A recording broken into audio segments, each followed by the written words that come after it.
But one of the key things that we have focused on is this question of sustainability. And as we've been doing thinking and planning around this, we've identified sort of three key pillars for sustainability of all data projects, broadly speaking. So we think this is a universal truth. I hope nobody disagrees. But the three key things we see are funding, demonstration of value, and data governance.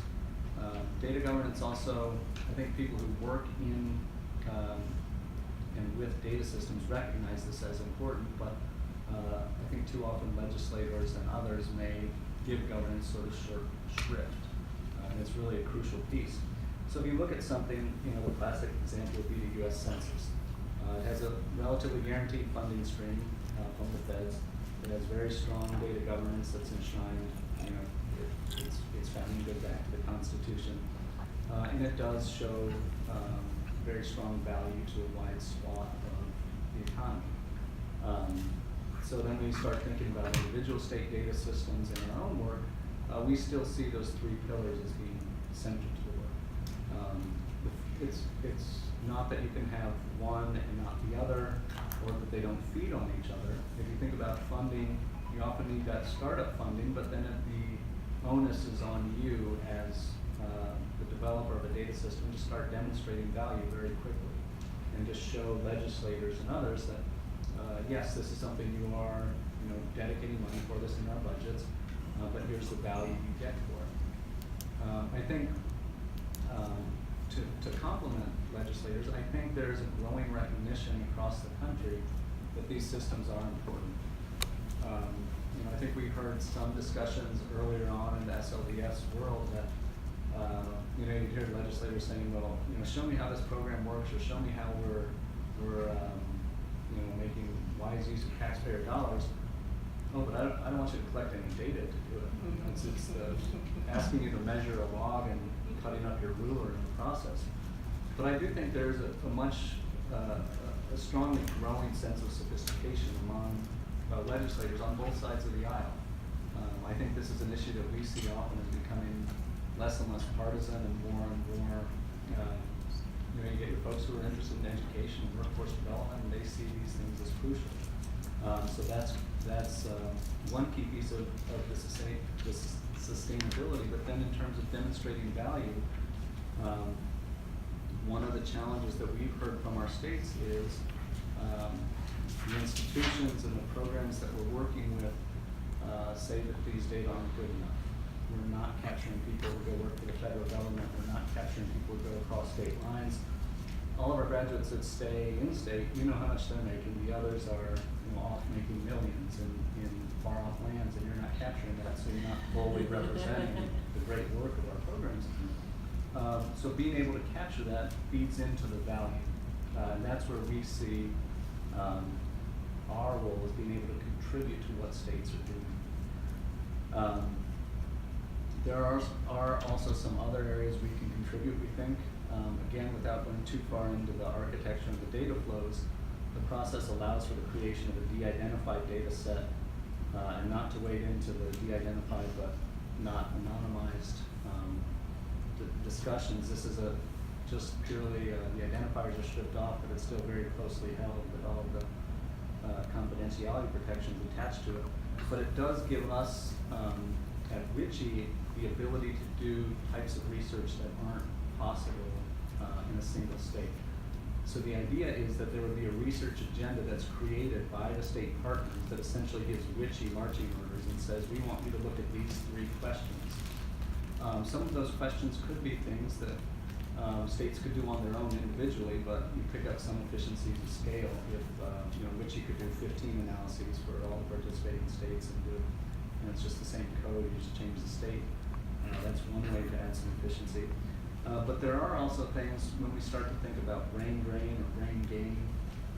Right now, folks can get a fair amount of information from the census about, you're gaining 10,000 bachelor's degree holders, you're losing 8,000. But you have no more granular information from that.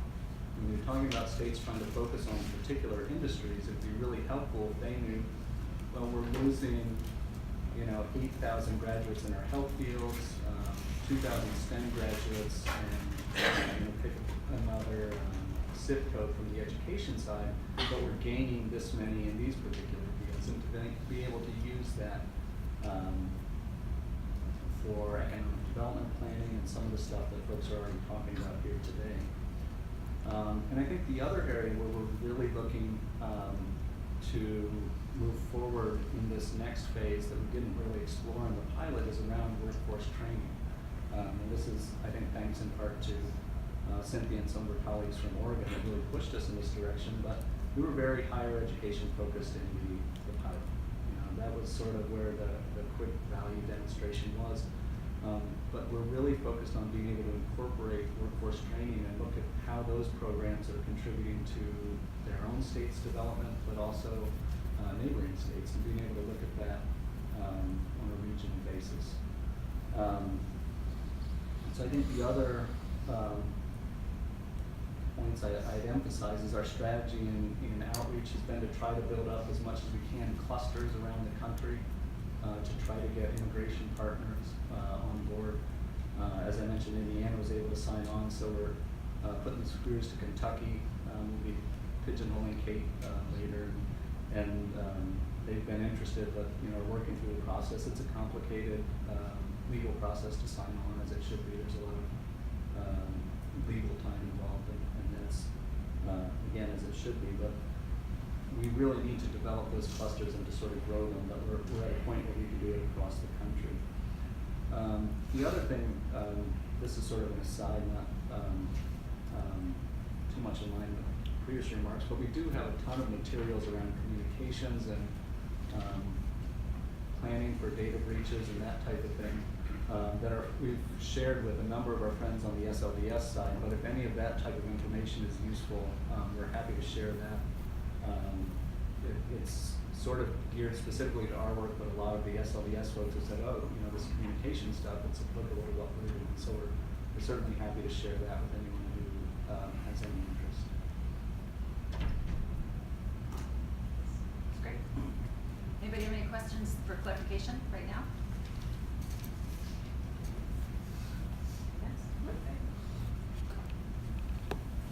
Some of you may have heard a little bit about this study that I'm going to talk about before, because I did give some insights into what we were doing at NASWA at a prior meeting that some of you attended. But I'm going to provide some findings from a national scan as well as 2 state site visits that we conducted. And I want to point out that Wayne Gordon, who is the Director of Research and Evaluation at the Employment and Training Administration at DOL, is here. And several years ago, he mentioned to me that it would be useful to document what the research capacity is in state workforce agencies. Such an effort would help states share practices and lessons learned, but could also help direct DOL's technical assistance and support. So thanks to a TA grant that grew out of WIOA, NASWA has just completed the effort and thrown it over the transom to folks at the Department of Labor, and hopefully we'll be able to disseminate it very soon. From NASWA's perspective, the other benefit is that getting a baseline of where states are, state workforce agencies, is helpful to kind of setting expectations under the Workforce Innovation and Opportunity Act, because there are requirements related to research and evaluation in the Act. The research team included me, Steve Wanner, who's a fellow at the Urban Institute and also used to be at the Department of Labor, and Kevin Nod, who's a staff assistant at, policy analyst at NASWA, and he was the research assistant on the project, and he's here. Most importantly, the partners were the 41 state agencies, state workforce agencies, who took a lot of time completing an inventory for us, providing information on their research output, their skills, staff skills, internal staff capacity, funding, and their research partners over a recent 5-year period between 2011 and 2015. And since a major goal was to help provide states information on what other states are doing and how they're doing it, we did 2 site visits to the states of Ohio and Washington that are among a minority of states that have substantial research capacity. Other states are in this room, Indiana, Mississippi. There are a handful of other states that seem to have a lot of capacity as well, but we had the money to go to 2 states and chose Ohio and Washington. And we documented the role that several of their state entities have played in developing and maintaining their longitudinal administrative data sets, and in producing data analysis and research projects. And although their models differ, both states have a long history of using evidence to support policy development and have received critical funding support, buy-in from agency heads and state leaders, and have well-led high-capacity research teams. So there's a lot of intersection between what Patrick was saying and what we found on our site visits. Cynthia was an important partner in setting up and contributing to the Washington case study. So I'm just going to go through the major findings, and this is a very impressionistic national scan that I'm talking about, but I think they help give us a sense of kind of where the system is as a whole. The first question we asked was about demand, kind of, is there demand in your agency in your state for the kinds of information that workforce agency research and evaluations can yield? And every state said yes, and that was basically to provide the follow-up question of, well, what are those types of questions? So we did gather them and put them into 5 main categories. And Kevin is going to pass around a table that has examples of the types of questions that states gave us. They could list up to 7 questions, each of them. And the 5 categories they fell into were kind of understanding customers and their barriers, improving program administration, understanding labor markets, measuring program performance and outcomes, and measuring program impacts and effectiveness. So once we had the sense of what some of those questions were, we had a series of questions related to what their capacity to actually do that is. And the first thing we asked was about their organizational structure. And a large number of the agencies, 3/4 of them, say they have at least one unit in the agency that initiates and advances research and evaluation, or is responsible for doing so.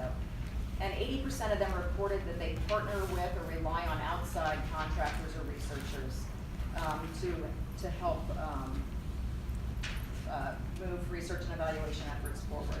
We collected information on all of the internal research units as well as the outside partners, and that's actually going to be in the report. It is in the report.